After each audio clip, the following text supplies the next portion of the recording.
저는 말씀을 알고 있음에도 순종하는 것이 참 어려웠고 나의 의지로만 하려고 애쓰다 보니 낙심될 때가 많았습니다.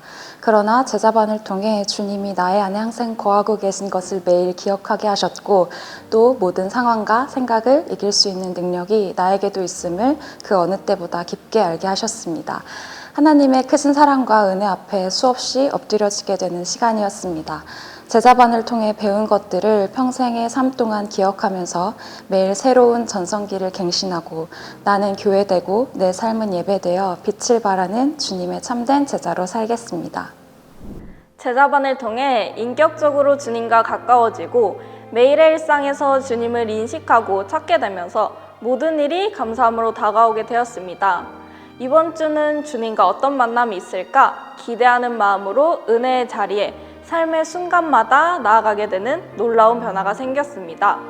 나는 죽고 내 안에 주님이 계시니 나의 능력이 아닌 주님의 능력으로 못할 것이 없다 라는 마음을 가지니 두려움도 사라지게 되었습니다. 항상 주님과 교제하며 주님의 능력을 선포하는 삶을 살아가도록 하겠습니다. 제자반을 통해 내가 생각하고 내가 계획하고 내가 주인 되었던 것이 정말 많았다는 것을 깨닫게 되었습니다. 보이는 현실은 분명 근심, 걱정이 가득한 상황임에도 나는 죽고 예수님으로 삽니다 선포하는 훈련을 반복할수록 오직 예수님만을 바라보는 것이 얼마나 중요한지 상황과 관계없이 감사를 먼저 고백하는 것이 얼마나 중요한지를 깨닫게 되는 시간이었습니다. 그러면서 주의 말씀, 주중 예배, 설교 말씀들까지 이어지는 은혜가 너무 컸습니다. 머리로만 알고 있던 예수님을 이제는 지식을 넘어 나의 삶의 진짜 주인으로 모시게 되는 잊지 못할 귀한 시간이었습니다. 제자훈련은 저에게 영적인 원리를 하나씩 정립하는 시간이었습니다. 제자반이 진행될수록 내가 이전에 경험했던 것들이 예수님을 만난 순간이었었구나 깨닫게 되고 고민하고 어렵게만 느껴졌던 것들이 이제는 쉬워지고 확신에 차게 되었습니다.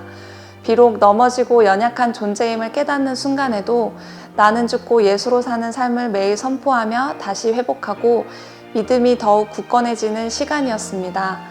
제자반에서 훈련했던 루틴을 잊지 않고 24시간 주님과의 교제를 촘촘히 하는 제자가 되겠습니다.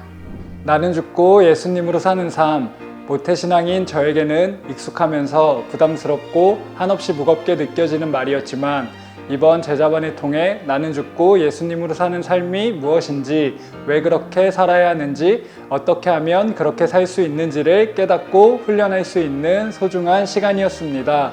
현실의 상황과 느끼는 감정보다 하나님의 말씀을 믿음으로 선포하고 기도하며 살아낼수록 부어주시는 은혜와 자유함 그리고 평안함을 느낄 수 있었습니다. 너무나 무겁게만 느껴지던 말씀이 역설적이게도 하나님을 위한 것보다 나를 위한 것이라는 걸 알게 되었습니다. 앞으로도 내 안에 계신 예수님과 항상 동행하며 세상을 이기는 자가 되겠습니다. 아멘. 담임 목사님과 백성경 목사님의 기도와 말씀으로 한 주 한 주 배워가며 나는 죽고 예수님으로 사는 삶에 대해서 고민하게 되었습니다. 예전에는 부족한 저의 모습에 낙담하며 신앙에 대한 회의감과 정제감에 머물렀다면 제자반을 통해 하나님이 나의 아버지 되시고 나는 하나님의 자녀로 거듭났다는 정체성을 굳게 붙들게 되었습니다. 앞으로도 예수님과 동행하며 정체성을 붙들고 믿음으로 선포한 삶 살아가도록 하겠습니다. 처음 교회에 왔을 때 진리가 실제인 것을 보게 될 거라고 새가족 만남 때 말씀해 주셨는데 어떻게 그럴 수 있지? 라는 의심도 했었습니다. 제자반 한과 한과 공부하면서 목사님 말씀을 통해 이미 주셨던 복음에 대한 진리가 그대로 있어서 신기했습니다. 이곳 인터치에 진리가 살아 숨쉬고 있고 하나님이 살아계시는구나, 이곳에 보내주신 것부터가 진짜 은혜구나 깨달았습니다. 그동안 어렴풋하게 알고 있던 말씀들이 퍼즐이 맞춰지는 것처럼 분명해지고 순도 높은 믿음을 장착하게 되었습니다. 주님께 감사드리고 늦은 시간까지 진리의 말씀 선포해 주신 담임 목사님과 백승경 목사님 존경하고 감사드립니다.